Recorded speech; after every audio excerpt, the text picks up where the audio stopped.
मैं कल्याणी आप सबका तहे दिल से स्वागत करती हूँ। आज हमारे प्रतिनिधि पहुंचे माजी आमदार अनिल सोलेन जी के यहाँ। अनिल जी ने बेरोजगारी के बारे में क्या उपाय योजना करनी चाहिए इसके बारे में बात की और सरकार की आने वाली योजना के बारे में बात की। अलग विदर्भ होने के क्या नुकसान और क्या फायदे है इसके बारे में बात की। आइए जानते हैं उनका क्या कहना है। अनिल जी, विदर्भ और नागपुर की बात अगर की जाए तो हाल ही में एक तो कोरोना की वजह से भी फाइनेंशियली पोजीशन बहुत डाउन हो चुकी है। दूसरी बात, बेरोजगारी एक मुख्य समस्या अभी बहुत हाल ही में चल रही है। क्या कहना चाहेंगे इसके ऊपर? नहीं, बेरोजगारी की तो समस्या रहेगी। इसका कारण ऐसा है कि कोरोना के कारण काफ़ी जो उद्योग समूह हैं उनका भी काम कम हुआ है और उसके कारण, लॉकडाउन के कारण इसमें कमी आई है। उसके कारण जिस प्रकार से हर साल रिक्रूटमेंट होता था उस प्रकार से निश्चित रूप से रोजगार की दृष्टिकोण से रिक्रूटमेंट कम हुआ है। अनिल जी, विदर्भ और नागपुर में देखा है मैक्सिमम MIDC सेक्टर अगर हो गया तो 70 से 80 फैक्ट्रियाँ आज भी बंद पड़ी हुई है। ऐसी से सरकार का भी उधर कुछ ध्यान नहीं है और हमारे यहाँ के प्रतिनिधि भी जो है उस पर ध्यान नहीं दे पा रहे हैं। बेरोजगारी को देखते हुए क्या कहेंगे?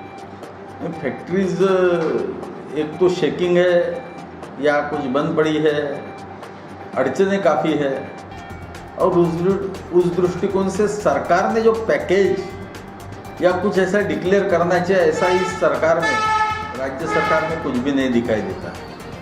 क्योंकि MIDC इंडस्ट्रियल एरिया है, उनकी दिक्कतें है, व्यापारियों की दिक्कतें है, छोटे ट्रेडर से उनकी दिक्कतें है, उसकी तरफ ध्यान नहीं दिया जा रहा है।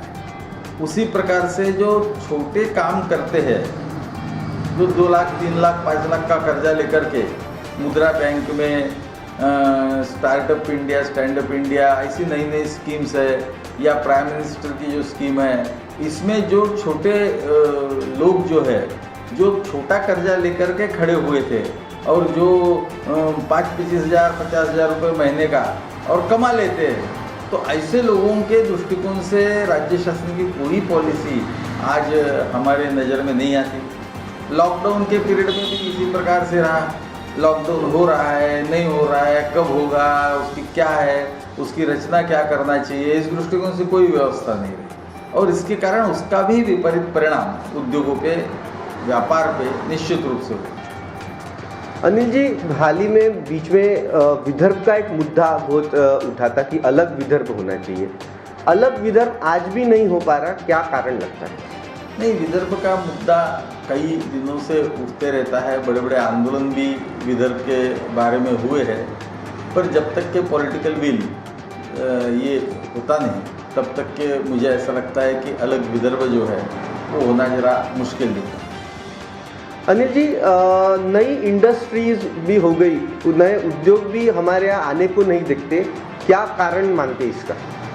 यहाँ उस प्रकार का वातावरण और इंफ्रास्ट्रक्चर नहीं है।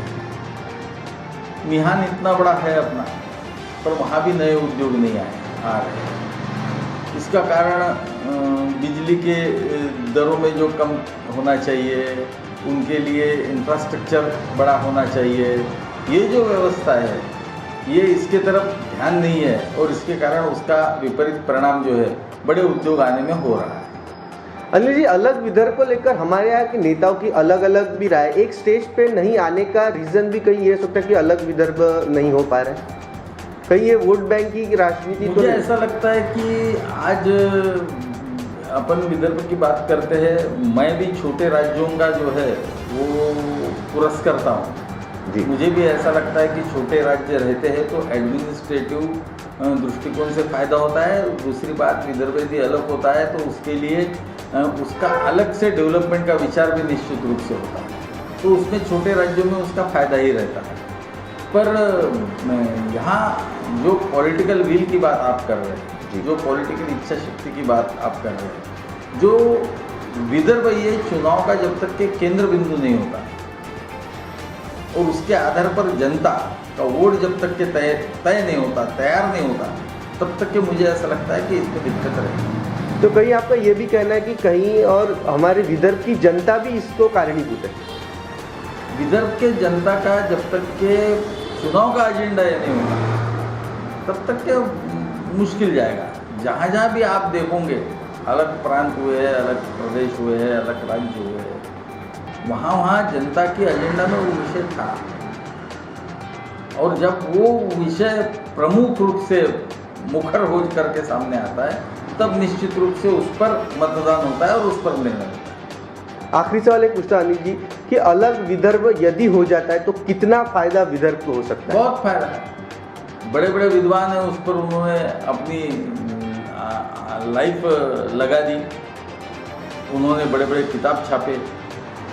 जब छोटा राज्य होता है तो निश्चित रूप से आप देख सकते हैं छत्तीसगढ़ के विकास को, आप देख सकते हैं तेलंगाना के तरफ। जब राज्य छोटा हो जाता है तो उसके विकास में अलग से उसके फंड्स आते हैं। राजधानी बनती है तो राजधानी के लिए अलग से फंड्स की व्यवस्था होती है। ये बहुत सारी चीज़ें जो है, अलग विदर्भ हो जाता है तो यहाँ तो बिजली निर्माण करने के मैक्सिमम जो ये है ये विदर्भ में ही है। ठीक, अनिल जी एक आखिरी और एक सवाल पूछता हूँ कि अलग अलग पक्ष जो है इनकी अलग अलग विदर्भ को लेकर अलग अलग मांगे, कोई पक्ष में है, कोई विपक्ष में है, कोई नहीं चाहता, कोई चाहता है, क्या कारण है, एक स्टेज पे क्यों नहीं आ रहे? सभी पार्टियों में विदर्भ अलग होना चाहिए या विदर्भ राज्य होना चाहिए, इसके लिए सभी पार्टियों में साधारणता कार्यकर्ता इस विचार के है इस विचार के कार्यकर्ता सभी पार्टियों में सभी प्रकार के कार्यकर्ता इस है। कुछ विदर्भ की बात करने वाले हैं, कुछ विदर्भ अलग नहीं होना चाहिए मानने वाले हैं, सभी पॉलिटिकल पार्टियों में। इसलिए जब तक कि वो चुनाव का एजेंडा नहीं बनता और जनता उस एजेंडा पे नहीं आती, इसके लिए काफ़ी जनजागरण करने की आवश्यकता है और वो कर रहे हैं। और भी ऐसी जानकारी के लिए जुड़े रहे हमारे साथ MBC न्यूज पर। नमस्कार।